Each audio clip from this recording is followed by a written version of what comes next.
Hi, welcome to my channel, or welcome back. Good morning. It's morning time. It's morning time. So that means mask time. Morning time, mask time. Gotta put my mask on. Gotta get masked up. As always, grab a cup, pull up. We're just hanging out. I'm gonna throw makeup on my face. I have no obligation to make sense to you. You have no obligation to be here, but if you would like to be here, then come join me and we'll hang out and I'll talk about random shit, starting off with transcendental meditation and David Lynch. And if you're kind of interested in bullshit like that, then stick around. And if not, that's okay. I hope you have a great day. Goodbye.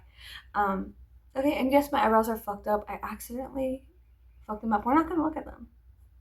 Eyebrows. The fuck are you talking about? I will gaslight everybody right now. Never had eyebrows. I don't know what you're saying. Let me do like back in high school. How I used to do back in high school. Hold up. One second. What eyebrows? I'm just kidding. So anyways, grab a cup, pull up. Let's hang out. I have to go get a refresh of coffee. So I'll be right back. Okay, so this morning, I woke up because my dog had to use the restroom. And yesterday was the last day of Libra, and I was so tired. I was so fucking tired. And personally, it might be because, astrologically speaking, we're going to talk about that for a second. I have, my Scorpio is in certain charts, every type of, there's many types of astrology, especially in the Western world where I'm primarily located. So, in certain charts, I have Scorpio in the 12th house, okay? So I think what happened was I had been rapidly living with my sun in my 11th house, and then that shift into my 12th house, I felt it yesterday. I was so fucking tired. I was so sluggish. I took like 3 naps. It was insane. I fell asleep doing research, which I never do. That's like, I'm not a grandma. So yesterday was so sluggish, and today immediately it was like resurrection time. And so then I feel this kind of, I feel this kind of interesting sign. My friend messaged me. Okay, I look at what my friend was saying. So this morning I woke up to my friend. She reacted to a couple of my stories I posted on Instagram, and you know, it's very late at night and I post stupid videos. And why not? What are you gonna do? What are you gonna do about it? So anyways, so yeah. So she was like, hey, one of the videos was speaking about David Lynch, and it was like Silent Hill 2, and then they were speaking about David Lynch, which I thought was funny. So it was like the kind of humor. I was like, haha. They were like, people are like, hey, come watch this David Lynch film, and then it was literally just James Sutherland walking around Silent Hill, like doing nothing, looking around. And then I guess what they were equating that to was Eraserhead or something. So anyways, it was funny. I found it to be funny. What are you watching? What are you listening to? What are you reading? As always, I want to know. Drop it in the comment section. Do you want to share with the class? What are you doing, guys? Are you enjoying your October? Let me know. So anyways, so my friend responded to the story I posted, and she was like, hey, David Lynch spoke at my graduation. And I was like, what? Oh yeah, she went to a college in Iowa, like this, I always called it like I think it's called MUM, and I'm gonna butcher it, but she went to a college in Iowa, and it was like a very different kind of college. You could look it up, MUM, Iowa, whatever. You could go look it up. Anyways, it was not like it was a college that was all about kind of expanding consciousness, and they did transcendental meditation on the norm regularly. So she was speaking about, she was like, hey, I know David Lynch. He spoke at my college. I don't think she's ever seen Eraserhead or any of his films, but she was like, oh, I know that guy. And so it's funny because we come together at certain crossroads in time and space for different reasons. So she was like, oh, he spoke at my college, and he spoke about transcendental meditation and its importance, and how he never missed a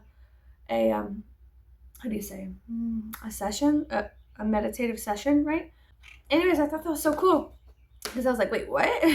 Oh, yeah, you went to that college all those years ago. I'm talking, damn, what was it? 14 years ago or something like that? Very, very long time ago. And she was like, yeah, he spoke about transcendental meditation. And then we started speaking about transcendental meditation, which she called TM or whatever. And I was like,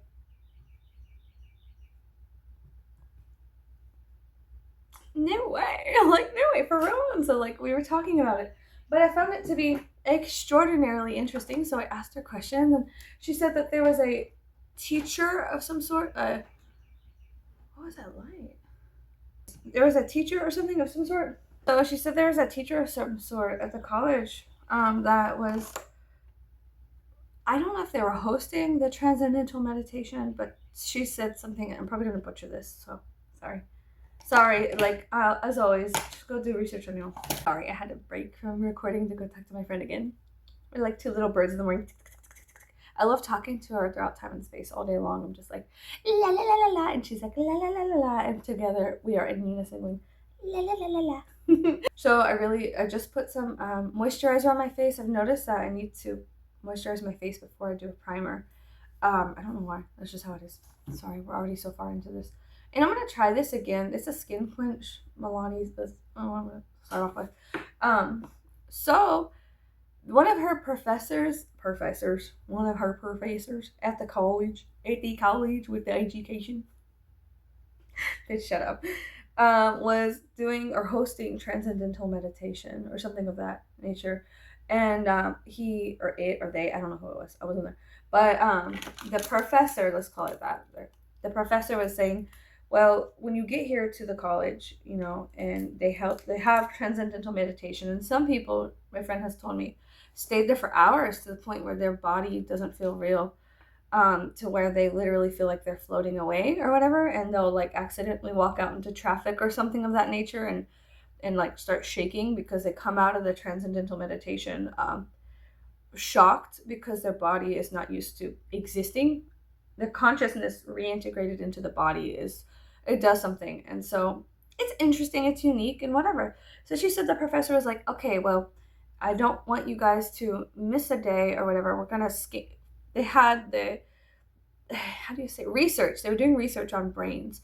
And so she said that they had a professor scanning brains at the beginning of you going to college and then after 4 years to gather some sort of evidence on the effects of, well, first of all, the college, and then second of all, transcendental meditation on the brain, independent research, which I find to be vastly interesting and extremely productive for progress and of the human consciousness and the effects. I love cause and effect. You guys know this. I always speak on the consequences of our actions. And when I say consequence, I don't necessarily mean negative consequences. I mean good too. So like the consequences of you making cookies, you could eat them. But then there's consequences of that.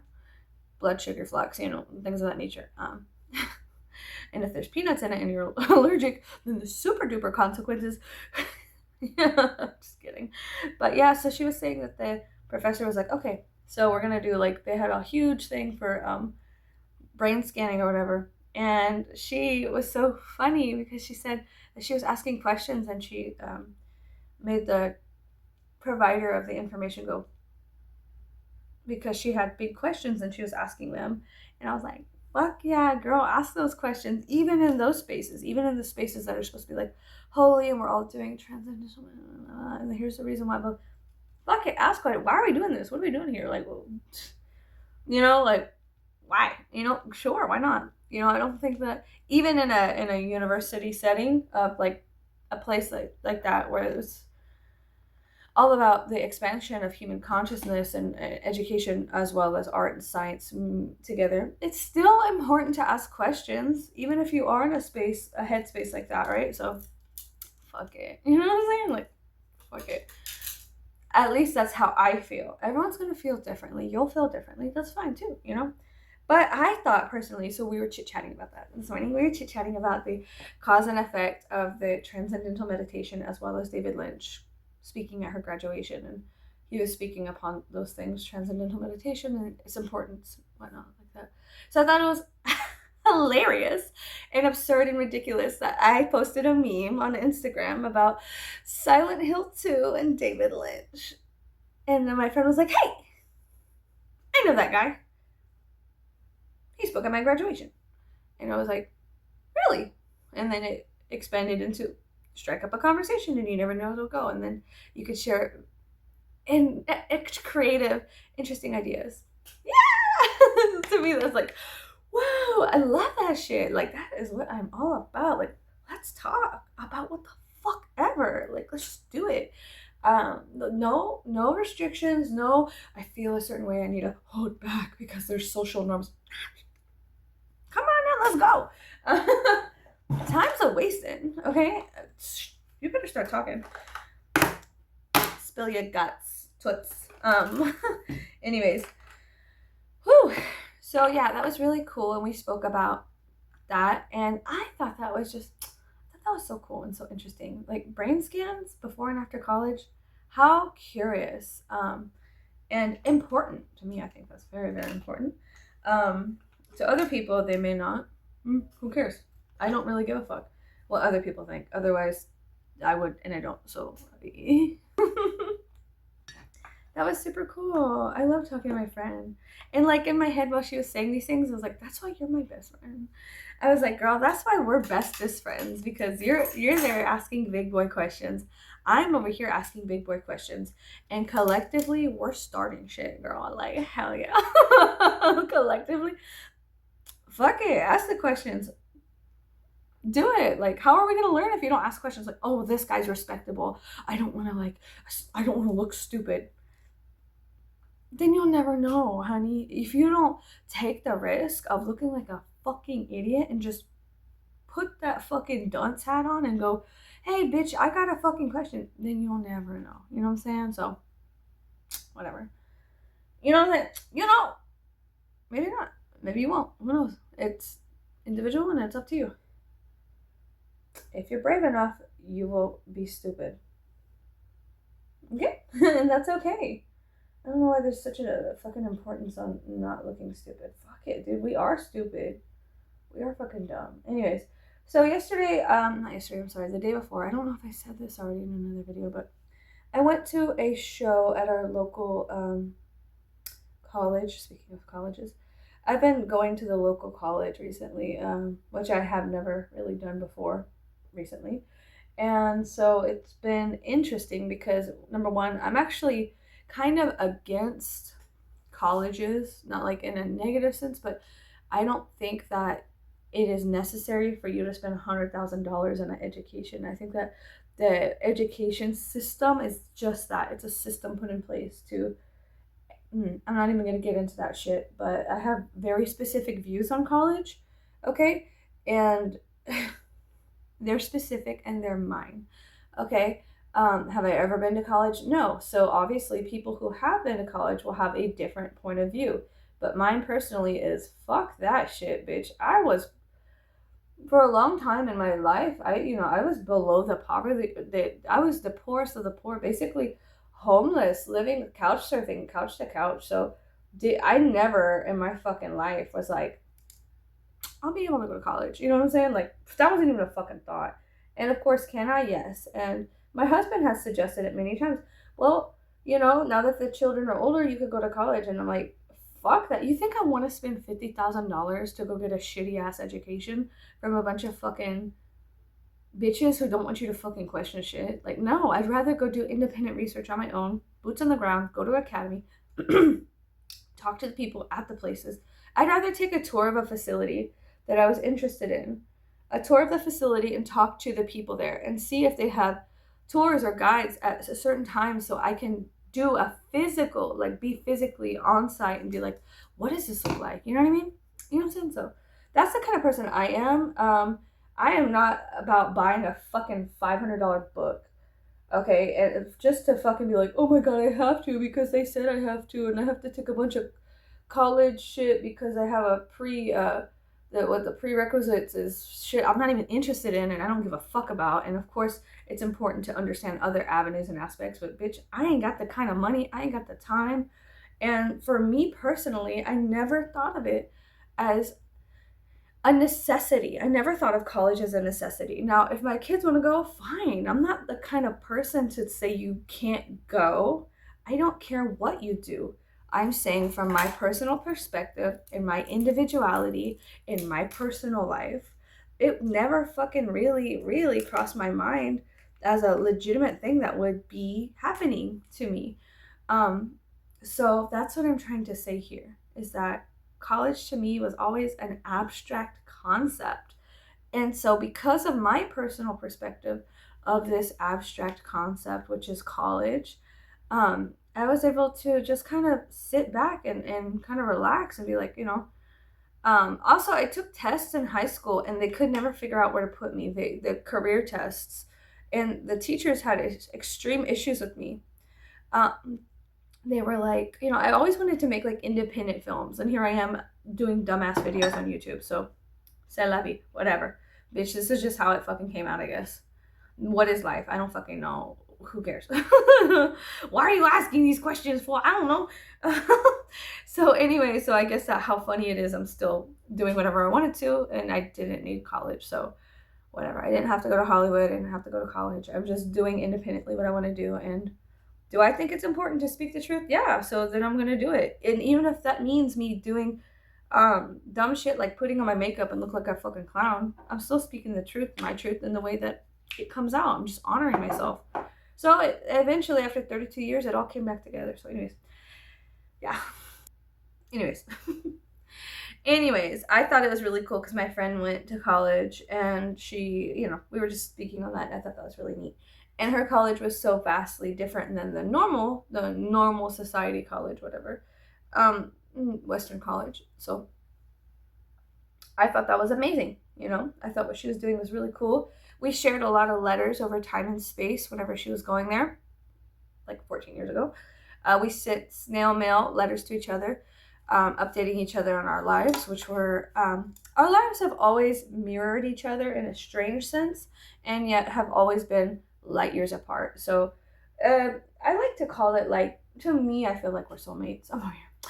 Like we're kind of like soulmates or something, but in a way, like not as a weird sexual way, but in a, like, we have a very similar journey, and yet, like I said, we're light years apart, very different. There's a relation between us, but yet it's different, but we could still kind of have this communal middle ground where we're like, I understand what you're saying. And when we don't understand what we're saying, either one, we joke, or two, we talk it out like, what? Wait, what do you mean? I don't know about that. I don't feel that way. And that's okay. And that's how it should be. Everything. No, I'm kidding. You get one good friendship and you spoiled the rest of your life thinking the whole entire friends of all friends are supposed to be like this.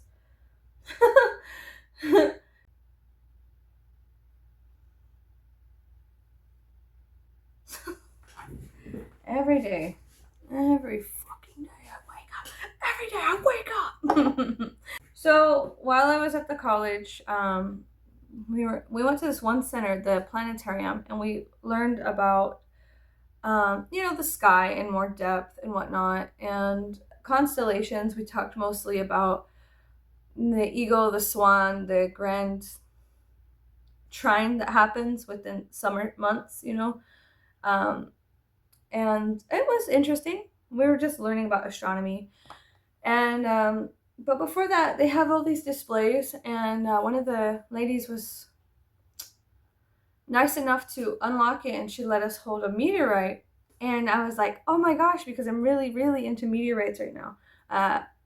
Personally, I love meteorites, and learning about the ancient Egyptians finding importance in meteorites and carving them into the Eye of Ra and stuff, and wearing them as like bracelets and whatnot. When I went to King Tut's exhibit, it made me interested in it, and so I was like, wow. And so when she pulled it out, my friend was over there, and I was like, oh, what are you guys doing over here? And she was like, check it out. And I was like, is that a meteorite? And she was like, yes. The ladies that work at the college are like, they're so intelligent and calm, and their demeanor is like very, like, I'm very, whatever the fuck I am, okay? And so it was so sweet to see this lady just full of wisdom and kind of grace and just being very quiet. She's like, yeah, it's a meteorite. And so she was telling us about how the meteorite we have here in our town actually came from a larger meteoric fall that split apart. And there's a huge one that's locked away at the Smithsonian somewhere. But we have a smaller fragment of the large fall that was extracted. And then they spoke about tektite and whatnot. And she wasn't the woman who was explaining the meteorite and its origins wasn't sure about tektite. And I know what tektite is, and I'm pretty sure about it. So I was speaking about tektite. So when she, was like kind of losing her, not just train of thought, but like she didn't have the information, I could pull up mine and be like, well, tektite is like a type of, it's meteoric glass. It's from the impact surrounding the meteorite. So when the meteorite hits the earth, tektite is formed from the heat of how fucking hot it was from the meteor hitting the planet and then melting and the quick infusion of the heat and stuff. So to me, tektite is just as important as the meteorite because it introduces a foreign kind of thing to the planet from some off-planet resource, the Kuiper belt, this thing. I mispronounce words. I do all the time, and I humble myself to understand that I know I do. Not very good with certain words. I am very good with gathering, and when I read things, my brain will autofill fake words, and then I say them out loud, and people are like, are you dumb or something? So when she couldn't find for the tektite, I was like, oh, I know what tektite is. So then I started explaining to the little group we had what it was, what it is, and its importance. So then I was like, hey, does this meteorite sing? And she was like, what are you talking about? And I was like, well, I hear tales that if you strike a meteorite with something, it makes a resonance. Does this one sing? And it was so heavy it was like that big, but it was so heavy, fucking Jesus Christ, it was fucking heavy. And she was like, I don't know if it sings, and I don't think we're allowed to strike it with anything, okay? So, bitch, don't get no ideas. No, I'm kidding. She was real nice, and I was like, oh, okay, whatever, and I backed off, kind of. Whenever the communal speech that's happening isn't, if it's a certain flavor, I back off from it, because there's no reason to interject my foreign ideas to unsuspecting victims. I'm just kidding. Unsuspecting victims, right? So whatever. But we were watching something about the expansion of consciousness and for astronauts and how physically them going so fucking far out literally changed their not just their worldview of what they thought about the world and what they knew about the world, but from a conscious perspective, they were fucked. Like after astronauts go up to the International Space Shuttle or Space Station, the ISS, after they go up to the ISS, they are basically totally fucked because you will never reintegrate with society after seeing the Earth from such a view. And it'll change you forever, which I found to be interesting because I love speaking on the expansion of consciousness. And so some people could do it by just sitting under a tree like the Buddha did, and other people have to go hundreds of miles into Earth's atmosphere and look down at Earth and go, wow, we ain't shit, kind of thing. So for everybody, it's an individual path, an individual walk, there's differences and variations, and they're all important. As soon as you pick up that torch and start walking and trying to figure out, how do I light it? You begin the questioning process, you begin expanding, and it's important. It is important, okay? There are important times where you rest. You sit there and you go, man, what is life? What the fuck is this? Why am I even trying to expand my consciousness? What the fuck does that mean? Or, does it always have to be so outlandish and metaphysical and like hours of transcendental meditation? No, not at all. Sometimes the expansion of consciousness is just literally the consequences of your actions. I did something stupid at work. I got fired.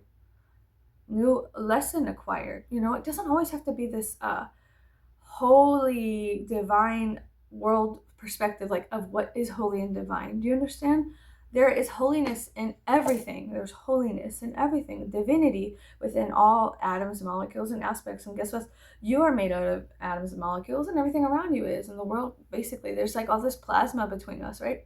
So, what I'm trying to say is that you, like I said, you getting fired at work is an expansion of consciousness. Well, now I have to get another job. Well, what does that look like? We'll pick up that torch, start walking, and figure out how you're going to light it, you know?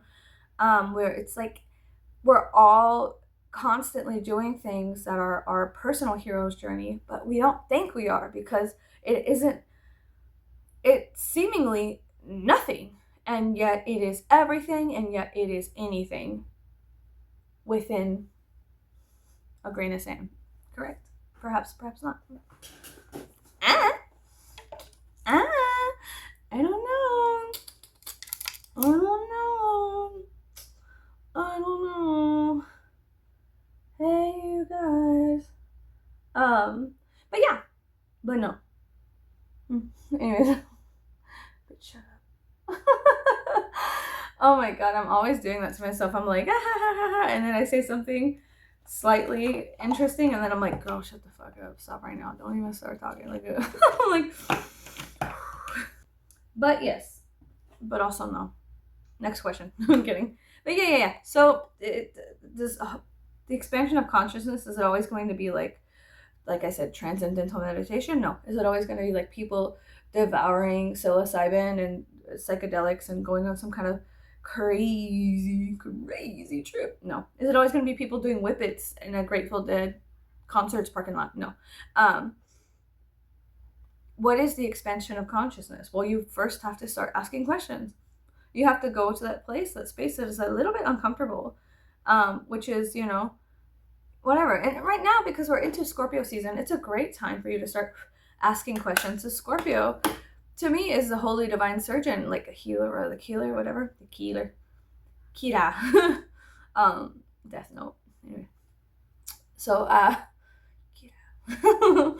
the healer, the blue healer or the blue killer. Shut up. Anyway, so yeah, but also it's accepting the dunce hat sometimes. And does the expansion of consciousness always have to be like some kind of how do you say, profound experience? No. It could be the stupidest thing. You stub your toe and then you're like, ow, I now understand how that feels. And it sparkles, you know. The sun, oh my god, bitch. I was like, sparkle, the sun. So yeah, it could be anything, anyone, anywhere, anytime. It could be you meditating on the subway or looking at the sunset and whatnot. Or it could be you going to outer space and being like, we ain't shit. Like, all these problems that we have is bullshit. It's all bullshit. And so, you know, but like, the important part is for you to speak upon your personal experience. You don't have to shove it down anyone's throat like a fucking pill and make them close their snout and eat it.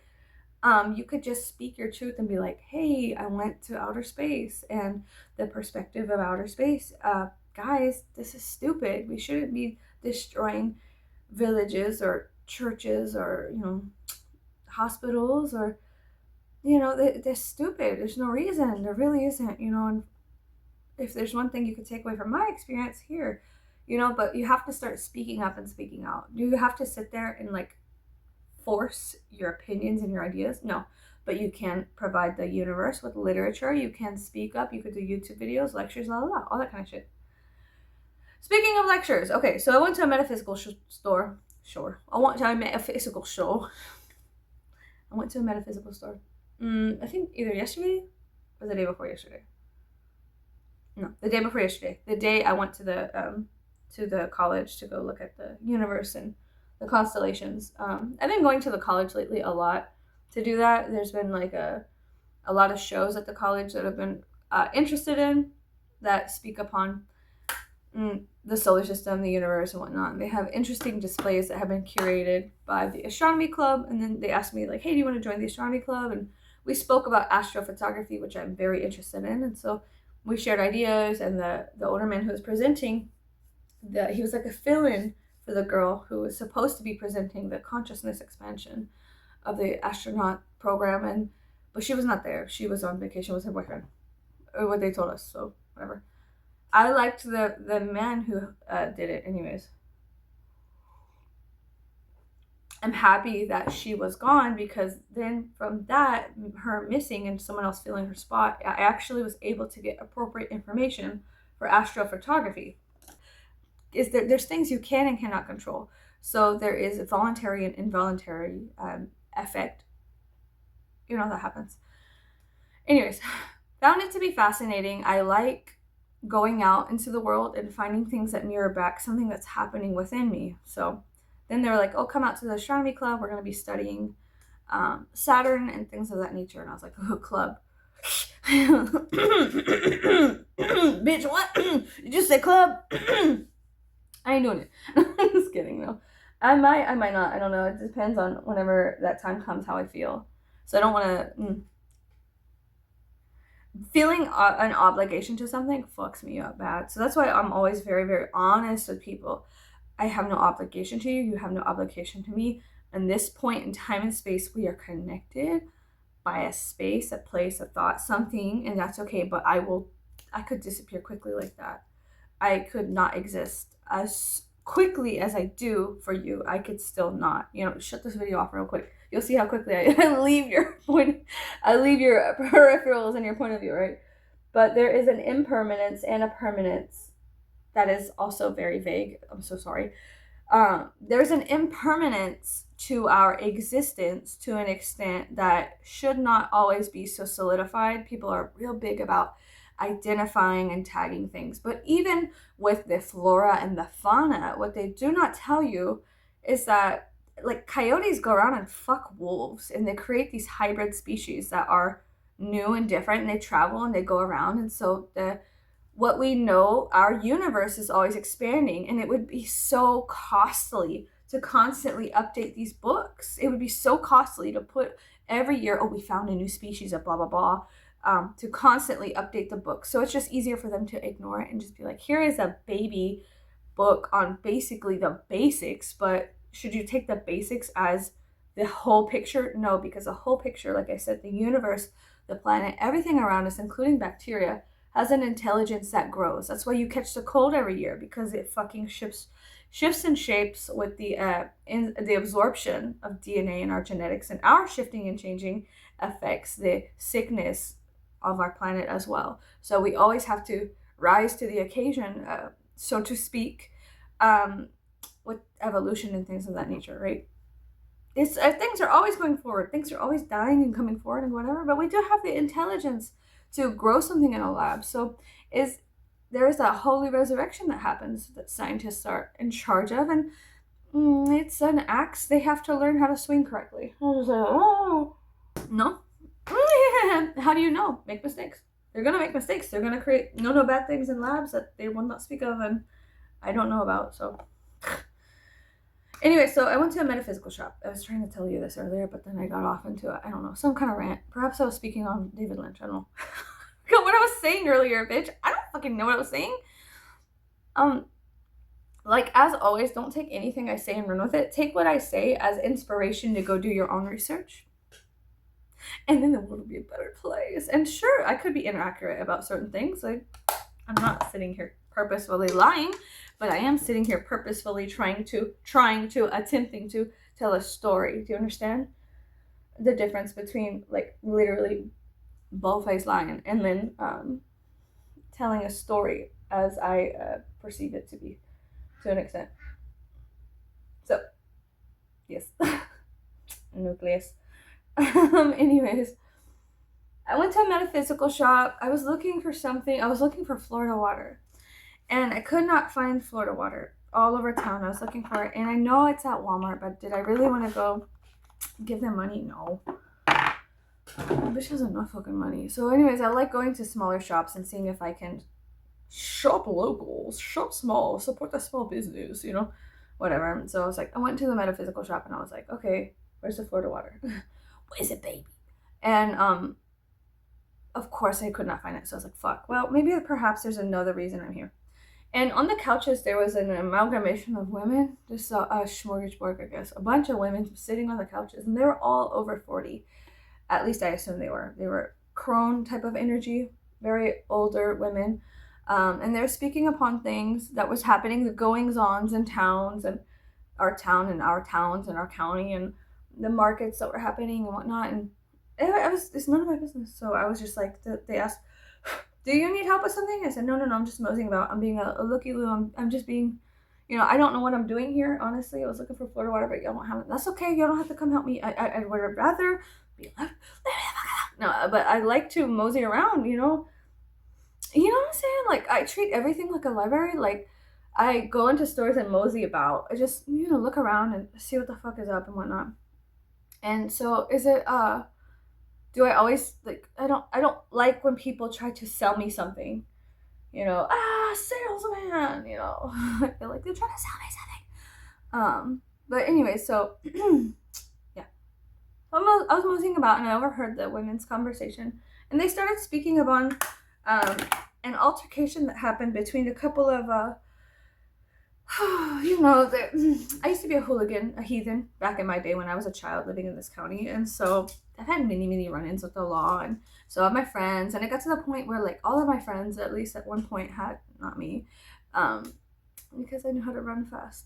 So at least all of my friends at one point had, like, how do you say, a parole officer or probation or something. And, it came to the point where one of our friends had a car, and they were the one, if they were not in jail at that time, they were the one driving us to court to talk to the judge. And so I have an intimate understanding because of our ragtag group of friends over 16 years ago.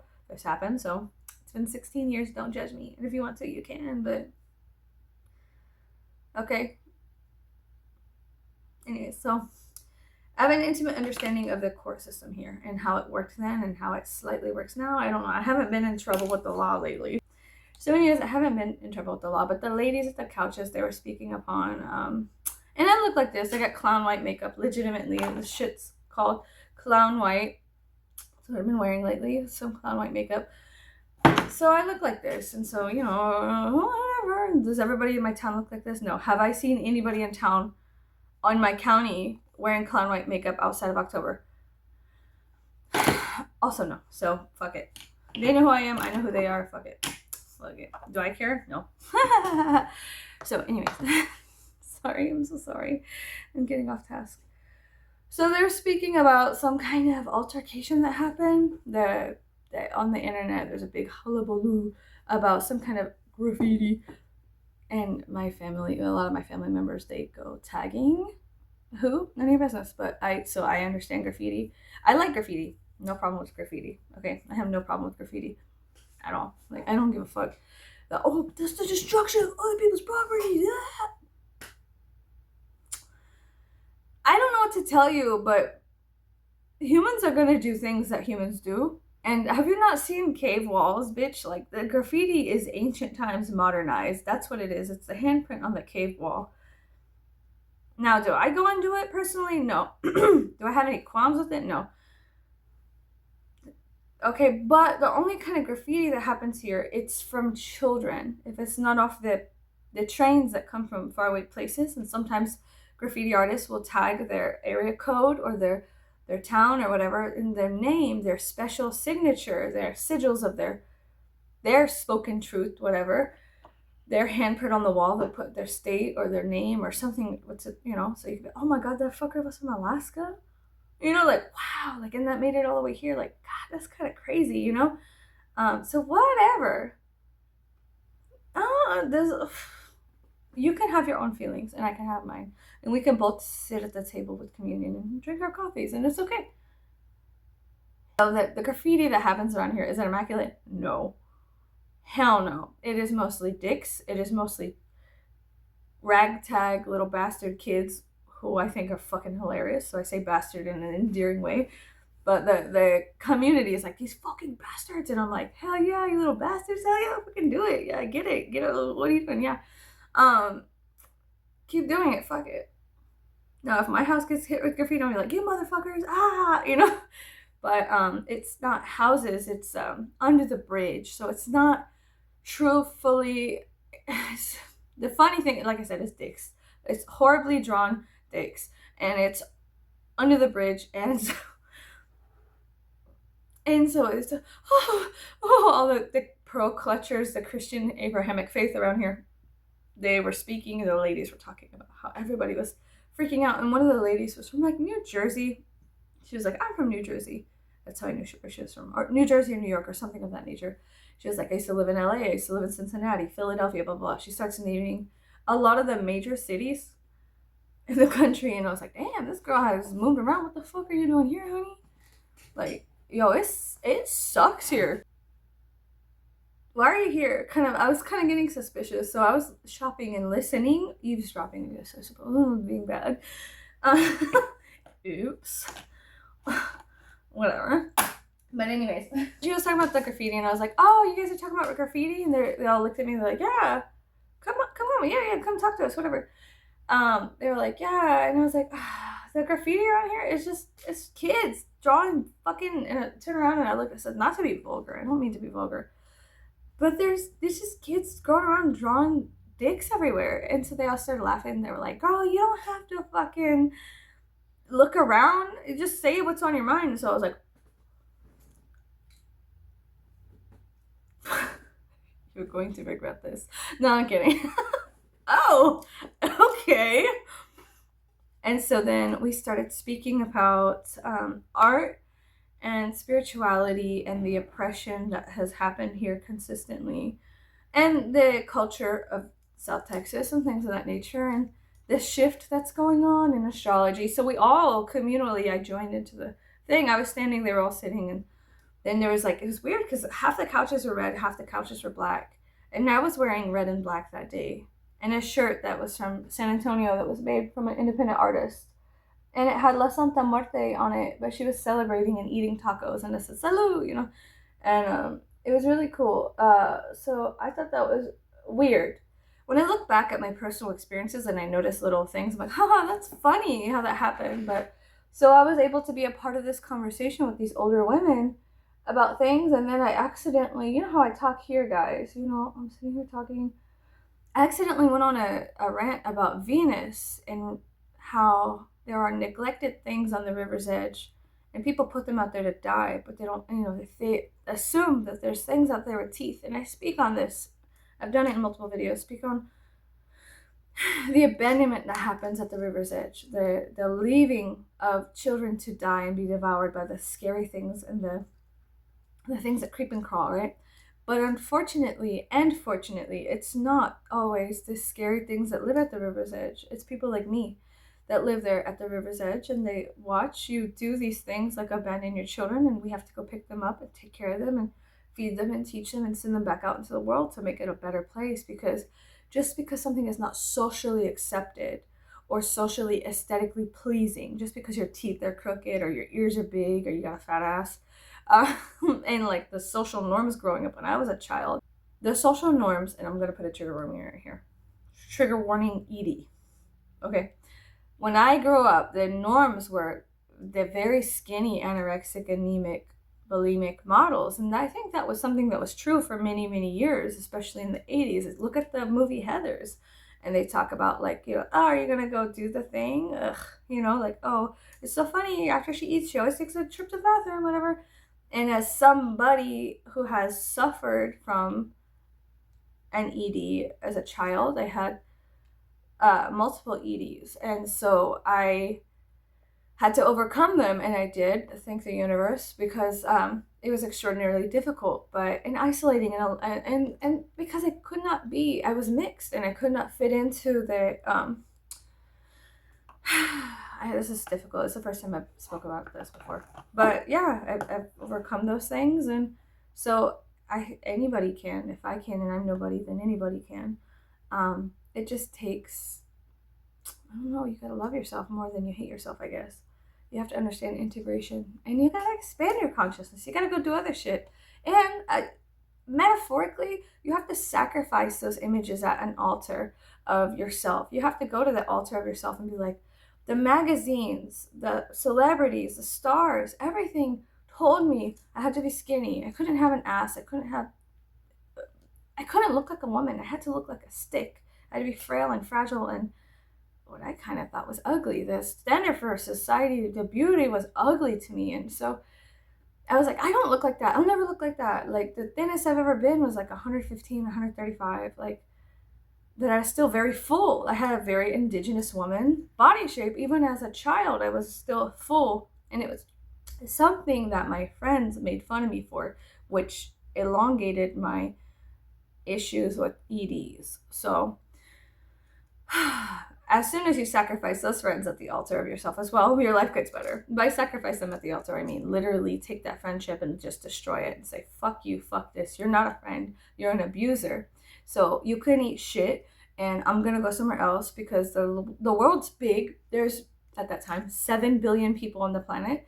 So I'm going to go find somebody else who doesn't shame me for legitimately existing or having an ass or having curves. So fuck you, fuck this, I'm out. Fuck no, not today, thank you kindly. Okay, so anyway, sorry.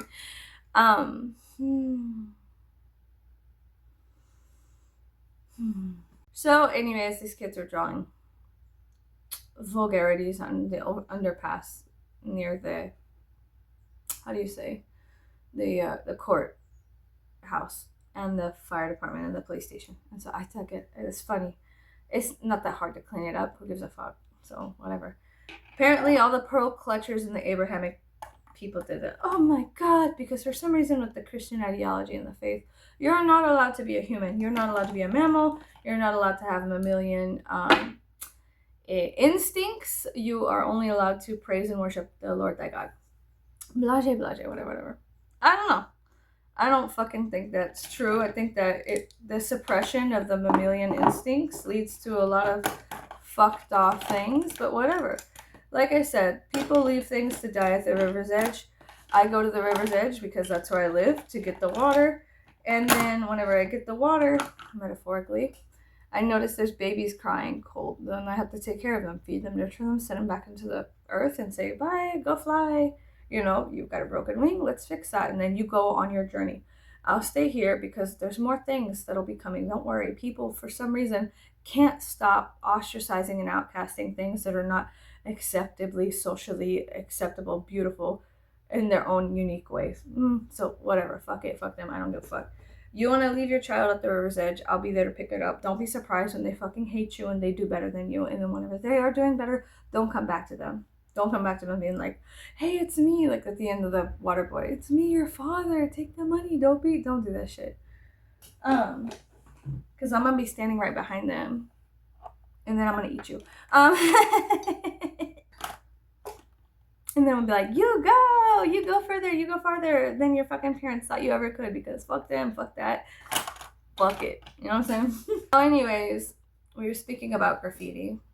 We were speaking about many different things. Then I started talking about Venus and the things that are left at the river's edge. Okay. What's that, Beans? You okay? The things that are left at the river's edge, the children, the ideas, our creative self-expression, because it's not just children, metaphorically. It is other things, other children, such as your creative self-expression, the things you make that you think that are not good, so you're like, burn it all, fuck it all, I hate everything. So come back to it whenever you can, but if you're in that mind state, it's best to lock away your art, give it to somebody else, and then go do your own self-destructive thing without destroying your kind of children, you know, your creative self-expression, your babies, you know, your art, your work, the book you've been writing, you know, things of that nature. So I started speaking about Venus. Everybody got really quiet. I started shaking a little, but I kept speaking, even though my voice was shaking, and I was shaking. I was very nervous. I don't know why. And then afterwards, one of the ladies handed me her card, and she said, hey, do you want to become a priestess of Aphrodite? And I was like, club thing freaks me out, you know. I don't believe in clubs. I was like, thank you so much, I'll take your information, and I appreciate that, but I do not wish to be like, in the nicest way, I was like, honestly, I don't wish to be obligated to any thing or person or whatever, and I don't believe in how do you say, I've seen covens, groups, members, things. I've seen things go sideways. And it's not a gamble I wish to take, at least at this time. to submit myself to somebody else's will and become a priestess of something. Because that signifies a solidification of ideas and ideals, and I don't believe in that. Let's put it this way, because that's what I have to pull from. Ideas and ideals are alive. They move and shape with everybody who consumes them and adds something to them, okay? When you try to solidify,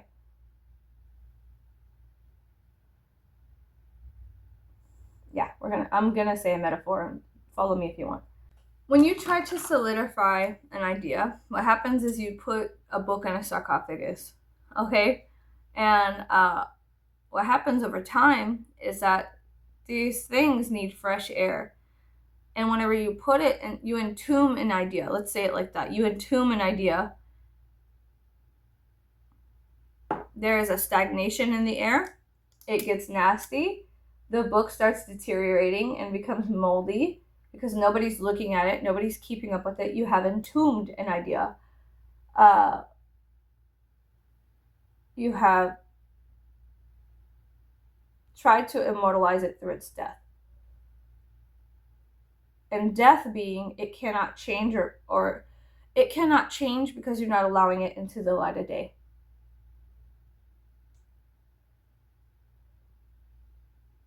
You have cast it out into some place dark and deep and told it that it could only be one way. It has to be immortalized as the way that, the way it was when you entombed it, So then it goes from being a fresh idea, something fresh, something exciting, to something entombed within the dark halls of the underworld, and something that everybody looks at and pulls from but is not allowed to deviate from. So then you go and open the tomb, and of course the first people to open the tomb die because it's the mummy's curse kind of thing, the moldy air from the book, the idea that you have imprisoned in the dark, damp, deep depths has become moldy, and the mold kills you. Something of that nature, right? The entombment of ideas. So ideas they're fucking like air and fire, and they're inspiring and they're fun, and this light pisses me off. They're inspiring and fun and fucking silly and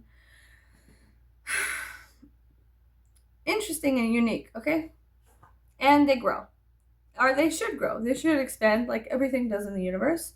It either grows this way or grows that way. It either decomposes or grows. So, sorry. So yeah, I think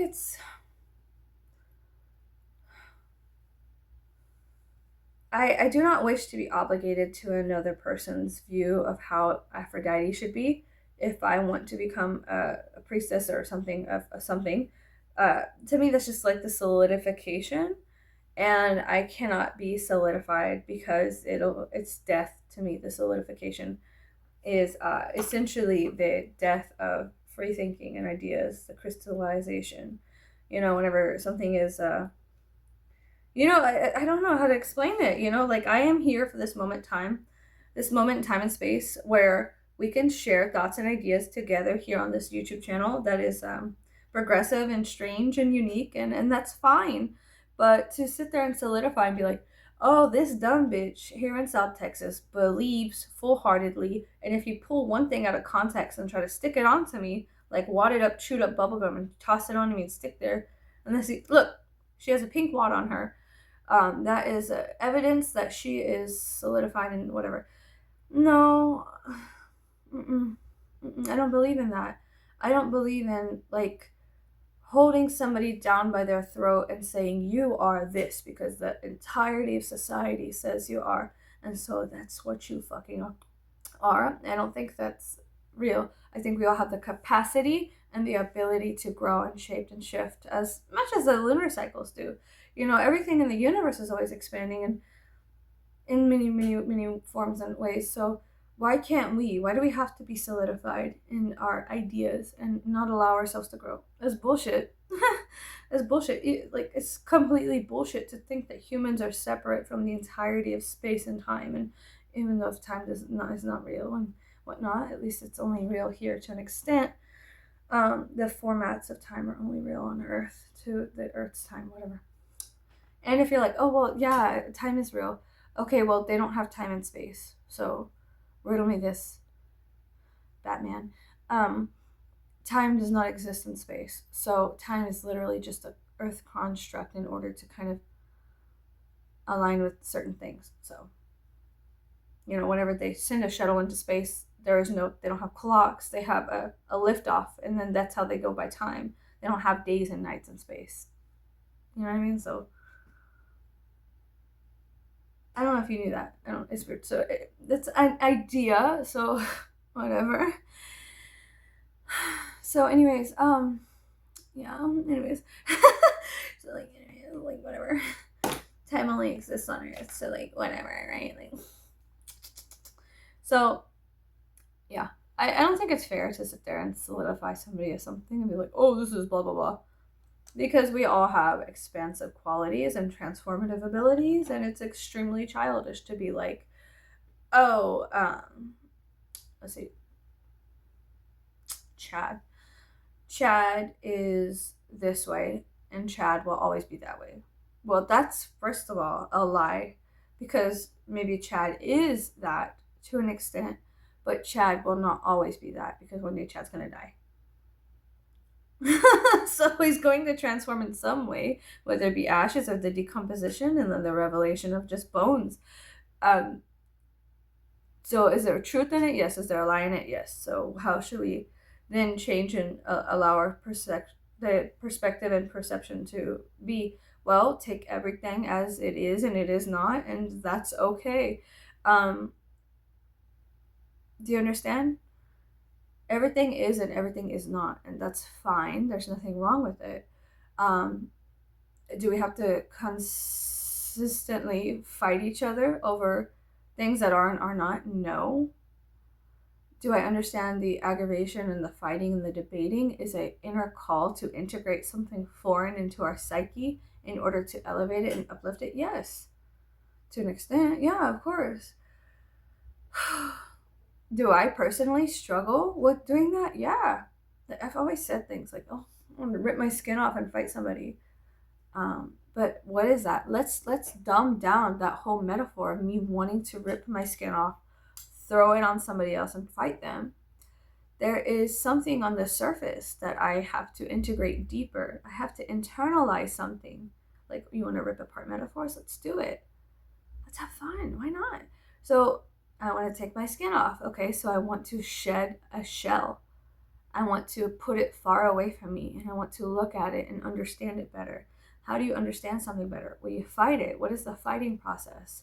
It is tension. It is the alchemical tension that happens between your outer external shell and something going on internally. It is the dragon with wings and the dragon without wings, the Ouroboros, constantly eating each other and becoming each other, okay?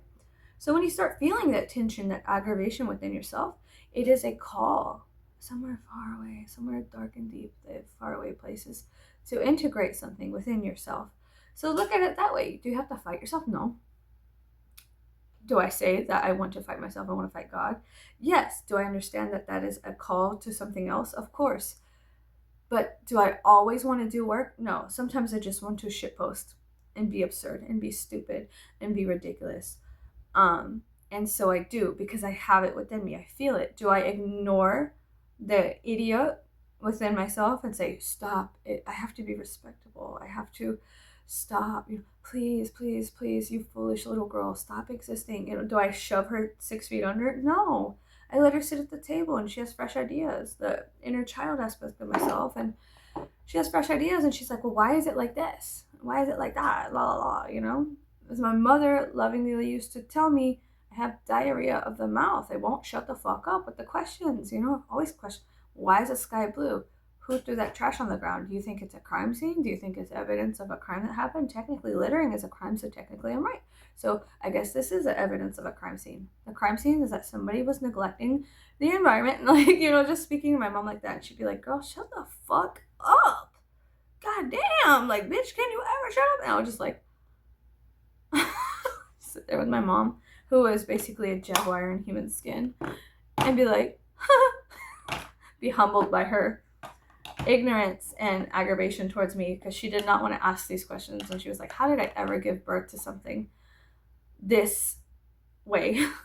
Well, you did, and I am. So, and maybe I am not, so whatever. Like, whatever, right? It's like, whatever. Literally, it's what and ever. It was funny. I thought that was sweet. It was kind that she was like, do you want to become a priestess of Aphrodite? If so, if you want to become initiated, that's also a fear I have of humans initiating humans in a certain way. No. No, I'm not trying. No, she was not like this. But I always joke about like eyes wide shut and shit like that. You know what I'm saying? Like, you know what I'm saying? And so I was like, I'm not gonna get fucking butt naked and wrestle. Like, so that way you can have me as a part of your fucked off little club of losers. Fuck you. Fuck that. Hell no. Now, is it true what I'm saying? Is there a fucking club of losers somewhere that gets butt naked and wrestles? I don't know. Maybe. I don't fucking know. But I always joke about that stuff. Like, whenever people are like, oh, you know, the senators and things of that nature, they have their little hangout times with each other, and they do nefarious things in darkness, so that way they are all comrades. They're all comrades or whatever, right? Is that not what they do? I don't know. I was never invited to those parties. And honestly, I wouldn't even accept the invitation. I would just be like, Audi, bye. They're like, bitch, you can't leave. And I'm like, I'm gonna leave. I'm leaving one way or another, motherfucker. I'm just kidding. I'm just kidding. So anyways, but yeah, I just, I don't know, life is full, life is weird. We're in Scorpio season. I'm excited. Scorpio is in some aspects in my 12th house. I like the 12th house. I love the Piscean waters of the 12th house. I like the 12th and 8th houses. Are they big, bad, scary things? Yes. Do I like big, bad, scary things? Yes. I love Pluto. I love Saturn. I like Uranus. Does Uranus scare me?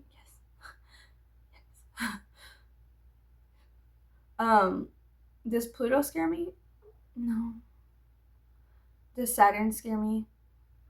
I think his presence is just scary. And there's a deep vibratory sensation that comes off of Saturn. It's very, it's not majestic.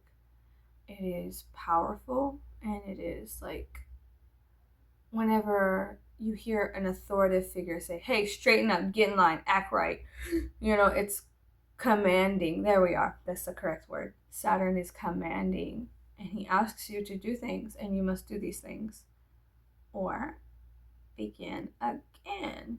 And so the intimacy I have with these archetypical aspects of the human psyche are just that they're my intimacy with them and my integration with them. And for some reason, it's easier for me to sit there and look at Saturn and integrate the stories and the things of Saturn than it is for me to look at myself and be like, it's time to integrate, bitch. And then I'm just like, do you want to fight? Do you want to fucking fight? And then I'm like, no, I need to integrate. And then I have to go catch myself like Peter Pan shadow and sew myself onto my feet. So I guess that's what I wanted to tell you, is that whatever I said, I can't even remember what I was saying. It's because I'm starting to get tired. Oh, transcendental meditation, David Lynch. Hanging out at the planetarium, learning about the overview effect from the astronauts. A lady at a metaphysical shop asked me if I wanted to get initiated to be a priestess of Aphrodite. Respectfully, no thank you. I have obligations to deeper, darker things that I cannot speak on. I'm just kidding. No, I have a very strange life. I don't think that we should, like, if you want to have that experience, I have nothing against you. If you are a priestess of Aphrodite and you were initiated by another human into these mysteries, that's beautiful. That's fantastic. I personally do not like being a tool for others. I like being a free thing, and I feel like the higher purpose I serve is mine alone. And maybe it is a part of your higher surface to submit yourself to a human being's will to understand something better. But I have an issue with human mentors. I think we're all very flawed. And of course, there's things we can learn in, God damn, the heat. I'm going to have like a fucking diamond shaped sunburn right here. Bitch. Oh my god. Pendeja. Oh my god, is that...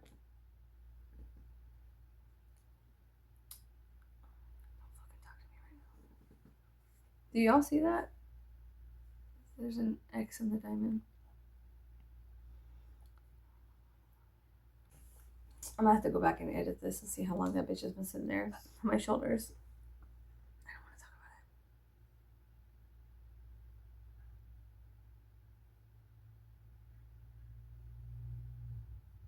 it. I'm so sorry. I totally forgot what I was talking about because of that. So lately, this is the last thing I'm gonna say. Lately, and I have an issue. There's things I have issues with. There's aspects of consciousness I have issues with. They are mine own. Lately, I've been really at odds. Not lately, always. Since like 2012. I've been at odds with Odin. Over there. I've always been at odds. As the children say these days, at odds. At odds, we have a thing, and it is very difficult. And it's lately, there was a song. I'm getting mad. So I bought this CD. It's from 1987, I believe, or here's the correct year. And I found it at the thrift store, and it's opera music from movies like Moonstruck and other things, The Witches of Eastwick, and other fantastic movies I like, right? But I saw Ride of the Valkyries, and I was like, oh, that's interesting. And here's the thing. I always associate that with Odin. I do. And I have had a very interesting personal experience with Odin. We're going into the realm of the gods, the pagan realm. We're going to be talking about pagan kind of things. So personally, like some people like him, that's fine. Whatever. I have issues with certain followers. I'm mixed. I have issues with certain followers he has. I do. Some of them I want to fucking hit between the eyes. And I think they need to be hit between the eyes. Now, am I going to do that? No. Do I think violence is okay? No. But inside of me, there is the kind of aggravation when somebody uses paganism for nefarious reasons that I do not align with or agree with. So I understand Odin. I understand his many faces. I've seen his dances. Have I personally worked with him on accident? Is he shapeshifting? Yeah. Does he lie? Maybe. Is he a master at teaching lessons? Of course. Anybody who can walk the way he walks is a master of the ways of him. Do I find him to be frustrating? Mm-hmm. Do I find him to be annoying? Mm-hmm. Do I have personal issues with Odin? Mm-hmm. I prefer hanging out with other deities, archetypes of the psyche, however you want to bag and tag them. I don't give a fuck. It's none of my business. But the way I personally feel about it, oh gosh. I have my personal path. I deal with gods all the time. I have personally, through my pagan path, whenever I walk that line through the left-hand path, there are gods I enjoy the company of, and there's others I'm just like, can you get your fucking feet off my table? And so he knows how I feel. I know how I feel. It is a personal thing. But he's been around. He's been my psyche. He's been fucking around. So my phone, I was listening to music. I've been really into Kubla Khan, Texas, Ginger, also opera music. So I violently switched between many forms of music. Creatively, it's good for me. So I've been listening to Kubla Khan, Texas, and different opera music as well as classical music, and so I go from heavy metal to opera to all these things. Okay, and I do, and it's for me, it's what I do. Do you have to listen to me? No. Do you have to be here? No. Do I have to be here? No, but I am. So, anyways, something got on my phone, and my phone switched to a song.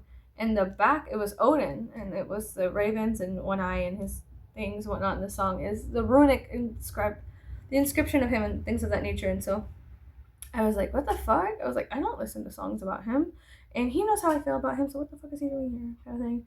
And so it was just like I saw on my the opera CD. It was like Ride of the Valkyries, and I was like, And then I saw my phone had been hijacked and shifted over to whatever, had randomly changed songs, and it became a song about Odin, and I was like, And then other things, just other things, like, there's just other things too, like the diamond with his symbol. There's a symbol. There's a lot of things, and so like I said before, he knows how I feel. I know how he is, and yeah. So whatever. It's just an aspect of the consciousness. Let's put it this way. Odin is an aspect of consciousness I don't like looking at all the time. I don't like breaking bread with all the time. Do I? Sometimes, yes. And like at the same time, I'm like, can you get your fucking boots off my table, please? And so he's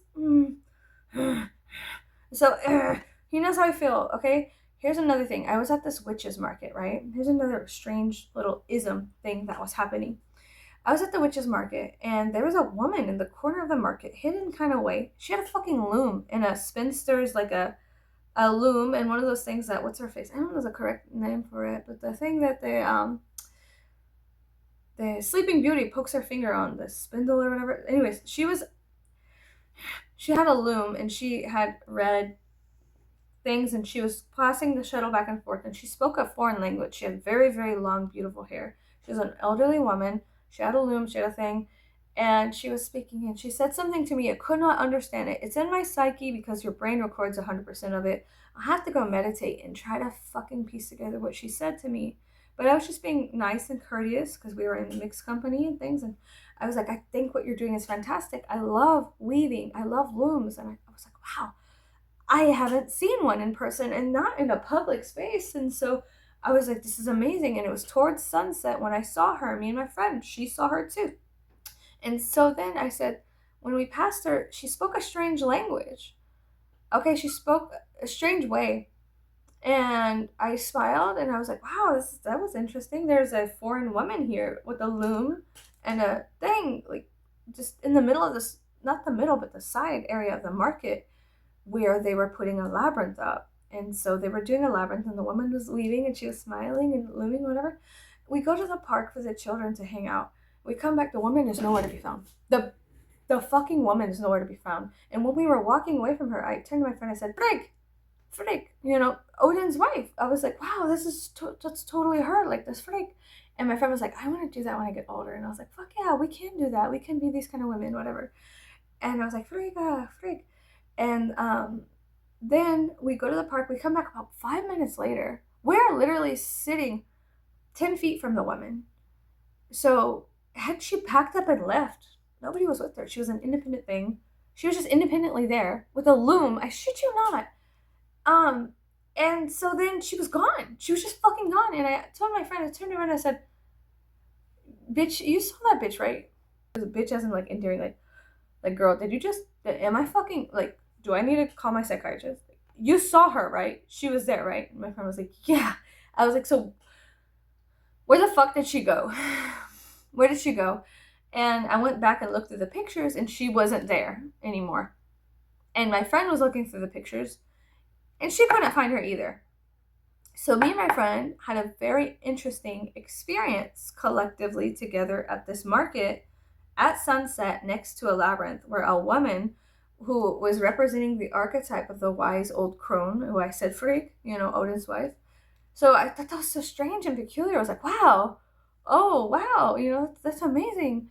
Um, and beautiful because I love her. I think she's fantastic, and I love weaving, and I love looms, and I love crochet and things of that nature. I think it's the holy art of tying knots together, um, to create a large piece of something, the weaving. I think it's beautiful. And there's something to be said within every culture about weaving the loom, and like how the connection of the loom is like between us as humans and then the heavens, the inspiration. And in between the heavens, the high spot of the loom, and then humans, we can weave together, integrate the tapestry to make the tapestry, to make a picture, using both the high and the low ends of existence, right?